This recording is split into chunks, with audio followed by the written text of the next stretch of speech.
En la siguiente filmina te estoy diciendo que cuando desde pequeño perdió a su padre y a sus abuelos, es el caso de mi papá que perdió a su mamá a los 3 años, se considera entonces a la persona que realizó el maternaje o el paternaje, a quienes fueron como los abuelos. No los abuelos, pero hicieron el rol de los abuelos.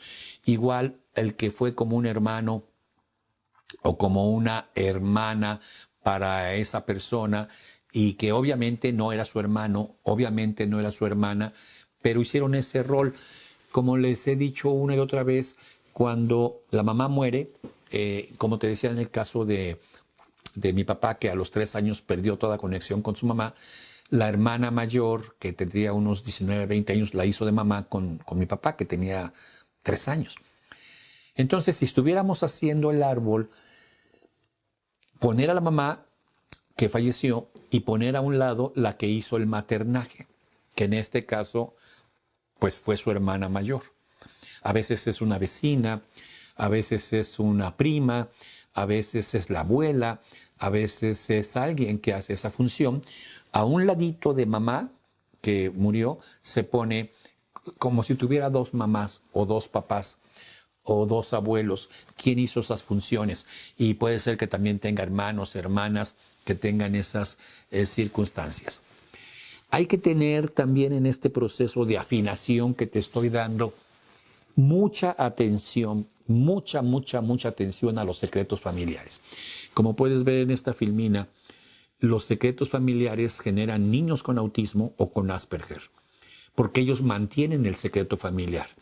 También pueden generar esterilidad en la pareja para no tener que revisar la genealogía. Es decir, si a nivel inconsciente no es que sepa que va a ser un árbol genealógico como este, pero no, como hay un secreto, no quiere que ese secreto continúe, que siga siendo un secreto, y dice hasta aquí se quedó el secreto. Y esto es esterilidad, para que esta genealogía no continúe. El ejemplo que te puedo poner muy fuerte, claro, es una película, pero te sirve como ejemplo, es cuando en la película El Padrino, el hijo, el que hereda el poder, Michael, está con su esposa, la esposa está embarazada y se hace un aborto. Y él cree que perdió al bebé y en un momento dado le dice, no quiero que esto continúe. Saber que son asesinos y que es un secreto. Saber que son mafiosos y es un secreto. Saber que están matando gente y es un secreto. Y ella aborta al hijo, ya tenía 2, pero al tercero lo aborta, porque dice, no puedo permitir que este proceso continúe. Es más o menos el ejemplo. Y eso generó precisamente la ruptura entre ellos dos. Y fue el decir no más. En el caso de ella abortó, en el caso de otras personas, un proceso así podría haber sido que ella se convierte en estéril desde el principio. Es algo interesante. Entonces, ya que afinamos todos esos puntos, también como parte de la afinación que te estoy dando, es que hay que aplicar técnicas de programación neurolingüística en el caso que la persona detecte en mi árbol aquí y con esta persona creo que es clave para todo lo que pasó.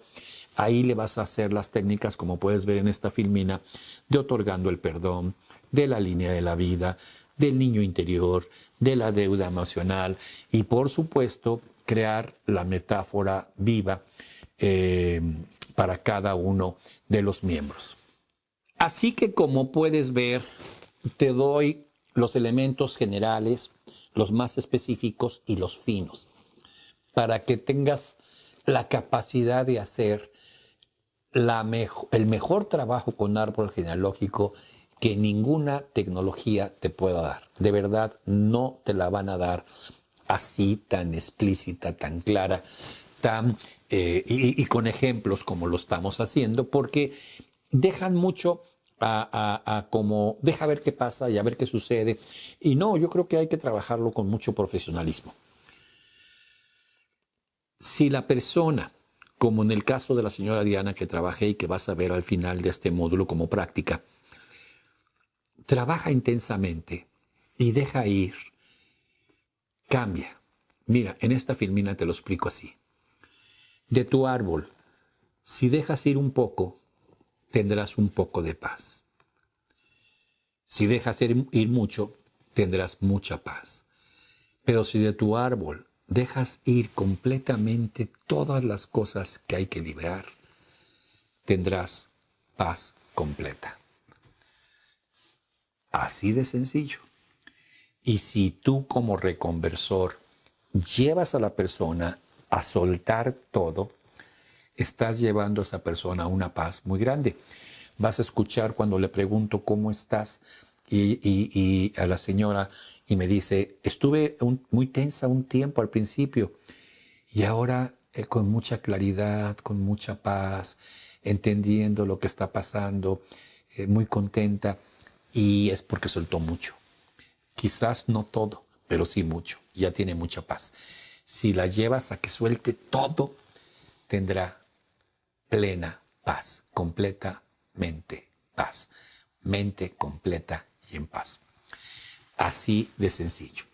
Como te dije, y ves nuevamente en esta filmina, tienes la posibilidad ahora de empezar a escribir tu nueva vida. Ahora tienes la posibilidad, como ves en la filmina, aquí y ahora, de crear tu nueva vida. Y recuerda, la metáfora viva es clave en el proceso, porque como ves en esta filmina, cuando creas una metáfora a través del lenguaje simbólico, el inconsciente comprende y cambia todo. Y lo que sucede, amigo, amiga, es que en resumen, cuando haces algo diferente a lo que has hecho siempre, empieza la curación. Como puedes ver en esta filmina, cuando hacemos algo diferente a lo que hemos hecho, estamos en el camino de la curación. Y salimos del círculo vicioso. Ahí te lo pongo en una filmina donde te muestro que el círculo vicioso es hábitos emocionales, hábitos religiosos, hábitos alimenticios, hábitos corporales, hábitos familiares, hábitos sexuales, hábitos mentales, producto de tu árbol que se repiten una y otra vez y nunca sales de ese círculo vicioso porque nunca revisas ¿por qué tenemos estos hábitos? ¿A qué se debe? ¿Cuál es el factor? ¿Qué nos impide mover estos hábitos? Y en la revisión y en el trabajo del árbol genealógico puedes encontrar una respuesta al significado de esto, de por qué nos mantenemos y tenemos estos hábitos tan repetitivos. Como te decía, puedes empezar a escribir tu vida de manera totalmente diferente de lo que tú quieres, ya dejar de ser la consecuencia del pasado, liberar a la persona de sus situaciones, mamá, papá, abuelo, bisabuela, ya dale la posibilidad a ese cliente con la reconversión de llevarlo a una circunstancia completamente diferente. Y como ves en esta filmina, cuando sales del círculo vicioso, dejas de ser tú como eras, siendo el tú que los demás querían que seas, y aparece una persona maravillosa. Aparece una persona completamente diferente. Claro que ahora puedes comprender, como te pongo en esta filmina, que muchas veces la persona está padeciendo programas que no son de ella. Pertenecen a sus padres, pertenecen a sus abuelos o pertenecen a sus bisabuelos. Y hablo de enfermedades, y hablo de incapacidad de tener dinero, prosperidad, y hablo de problemas sexuales y emocionales. Todo esto lo logras con el proceso de trabajar con tu árbol genealógico. Y bueno, la reflexión final con la que me gustaría cerrar esta historia del árbol, porque nace con dos personas, pues es una reflexión interesante y a mí me hace mucho sentido. Voy a llevarte explicándolo y mostrándotelo en filminas porque es información muy, a veces muy compleja de entender. Como ves en esta filmina, la pregunta que hago es, ¿qué fue necesario para que tú nacieras? Y como vimos, es el encuentro sexual y emocional de 7 parejas de ancestros. ¿De dónde son las 7 parejas? Tu papá y tu mamá, una pareja. Los papás de ella y de él, otras 2 parejas. Y por supuesto, las 4 parejas de los abuelos y los bisabuelos. Son 7 parejas de las cuales venimos. Pero al final, esta información de esas 7 parejas, al tener un encuentro sexual, el varón, tu papá, con tu mamá, él ya traía esa información fuertemente implantada. Ella en su óvulo también. Y déjame ponerte esta reflexión. Mira, si vas a leer la filmina conmigo, dice, de los 500 millones de espermatozoides depositados en la vagina de tu madre o de cualquier mujer por parte del papá o por parte del varón, en una eyaculación hay 500 millones de espermatozoides. Millones de ellos, fíjate qué interesante, se van a sacrificar para neutralizar la acidez de la vagina y para que el resto puedan pasar a través de la vagina hacia el cuello del útero y pasar incluso a través del cuello del útero. Esto es como si millones de ellos fueran formando una capa, como un piso, que va a adherirse a la parte de la vagina y los que van pasando están evitando la acidez de la vagina y por lo tanto estos se mueren por la acidez de la vagina y forman como un tapete, para que me entiendas, un tapete, una alfombra para que unos pasen. Y ellos se sacrifican para que otros pasen. Y ahí la pregunta que empiezas a hacerte es, ¿quién decide quién pasa y quién se sacrifica? De esos 500 millones ya lo saben. Es interesante. Van a continuar estos sobrevivientes luchando a contracorriente para avanzar, venciendo los hilos vibrátiles que tiene el útero, que revisten las paredes del útero. Y ellos llevan energía y llevan capacidad solamente para 24 horas. Es decir, van con toda la energía, no se alimentan durante ese proceso y solamente llevan, como si llevaran una mochila de alimento, llevan solamente para 24 horas energía. Y van a estar luchando por avanzar en el cuello de la matriz, en el útero, hacia las trompas, hacia la trompa donde está el óvulo esperando, el óvulo maduro. Y bueno, es una lucha impresionante. Cuando llegan a este punto, solo han sobrevivido, como puedes ver en la filmina, unos cuantos cientos.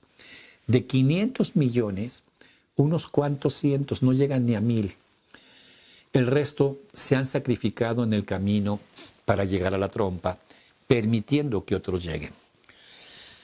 Ahora, el óvulo, durante el proceso que va bajando en la trompa, se envuelve, como puedes leer ahí, en una capa viscosa que le va a dar nutrientes a esos 100 que llegaron, les va a volver a dar un poco de nutrientes a estos cansados viajeros que nada más tenían para 24 horas y ha pasado más tiempo.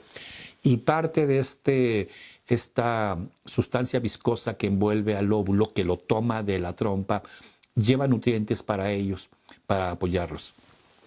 Como puedes ver en esta otra filmina, los espermatozoides, incluso en ese momento, se desprenden de su capa protectora, lo cual representa un nuevo sacrificio porque saben que una vez que se han desprendido de su capa protectora, van a morir. Los sobrevivientes, que ya no son más que decenas, ya no son cientos, son unas cuantas decenas de ellos, empiezan a hacer un movimiento rítmico. Con sus flagelos hacen girar el óvulo en sentido contrario a las manecillas del reloj. empiezan a hacer un movimiento esos cuantos para que el óvulo empiece a girar en sentido contrario a las manecillas del reloj. Este movimiento rítmico que hacen estos 12 permite a un 13avo ser el elegido y ese entrar siendo el que va a hacer la fecundación. De hecho, es atraído ese 13 al interior del óvulo. En ese momento, al entrar, pierde la cola y con su colita sella el orificio para que no entre ningún otro. En ese momento, el óvulo también cambia al exterior, se vuelve muy fuerte para evitar el acceso a los demás espermas. En el interior del óvulo crece la cabeza del espermatozoide hasta quedar del tamaño del nucleolo que tiene en el interior el óvulo y se ponen del mismo tamaño. Y entonces se atraen uno al otro, como puedes leer ahí, en un amor incondicional y se fusionan en una danza que va a ser generada por el movimiento giratorio de los 12 que se quedaron afuera. Los 12 que se quedan afuera, con las pocas fuerzas que les quedan, ya sin alimento y nada, siguen haciendo girar el óvulo para que esto facilite ese baile de amor y ese baile de atracción en uno a otro en el interior del óvulo. Y antes de morir, ya como último acto final, estos 12 espermatozoides empujan al óvulo ya fecundado en el interior hacia la matriz, para que entonces ese óvulo entre en contacto, ese huevo o cigoto entre en contacto con la matriz de la mamá y empiece a estar alimentado, como puedes ver. Antes de morir los 12, como dice la filmina, ayudan a que el óvulo fecundado se deslice a lo largo de la trompa y pueda implantarse en el útero. Y ahora sí, una vez implantado, se inicia la conexión entre la madre y el óvulo fecundado, que va a ser el hijo. Y así es como 500 millones de espermatozoides y un óvulo, como seres vivos, porque están vivos, millones de ellos se sacrifican para que haya un elegido, el óvulo acepta a uno, crea este cigoto o huevo. Como un equipo, como ves ahí, han trabajado para otorgarte el privilegio que te dieron para que seas un ser humano engendrado. Y eso lo revisamos así cuando vemos a los muñequitos. Todo esto sucedió independientemente si estaba así, si estaba así, si estaba así, si estaba así. Todo esto sucedió en el interior. Así que al revisar el árbol genealógico y entender este proceso entre dos personas, todo lo que está pasando, 500 millones de espermas, muchos de ellos se convierten en un tapetito para que pasen otros, llegan a unos cuantos, unos cientos a la al útero, van subiendo hacia las trompas, llegan a la trompa, empiezan a girar, los pocos que llegaron, 12 empiezan a girar el óvulo en sentido contrario a las manecillas del reloj, para que uno entre y este baile continúe y se genere la conexión entre el óvulo y el esperma y se fecunden. Y en un acto de amor final, estos 12 hacen que el óvulo llegue a la matriz para que se implante. ¿Qué quiere decirte esto? ¿O qué te quiero hacer con esta reflexión? Que sea cualquiera las circunstancias que te tocó vivir, o que le tocó vivir a tu cliente, al cual estás haciendo la reconvención, definitivamente, como puedes ver en esta filmina, sin importar las circunstancias de tu árbol, las circunstancias de los bisabuelos, las circunstancias de los abuelos, las circunstancias de los padres, tú necesitabas nacer. Y tu cliente también. Incluso quizás para ellos limpiar esa energía del árbol. Probablemente elegiste nacer en la familia que elegiste nacer, con los padres que elegiste, que a su vez sabías qué abuelos habían tenido y que a su vez sabías que bisabuelos habían tenido, quizás como el responsable o uno de los que van a trabajar en cambiar esta energía de este clan familiar. Y cuando te explico todo lo que pasó para que tú nacieras, necesitas darte cuenta, y para que tu cliente naciera, necesitas darte cuenta que sin importar las circunstancias, era necesario que nacieras. Así que cada vez que estás trabajando un árbol genealógico, estás rindiendo tributo, reconocimiento a este proceso mágico que es la fecundación, a este proceso maravilloso que es que hayas nacido y que tu cliente haya nacido. Y esto lo estás haciendo a través del árbol genealógico, así que vas a provocar algo tan espectacular como que la persona se vuelva a conectar, se salga de los círculos viciosos y vuelva a vivir con la alegría que vive un niño que es amado, que es valorado y que es tomado en cuenta. Así que te deseo que te conviertas en uno de los mejores reconversores del mundo con el manejo espectacular del árbol genealógico. Y nos vemos en el módulo número 4. Muchas gracias.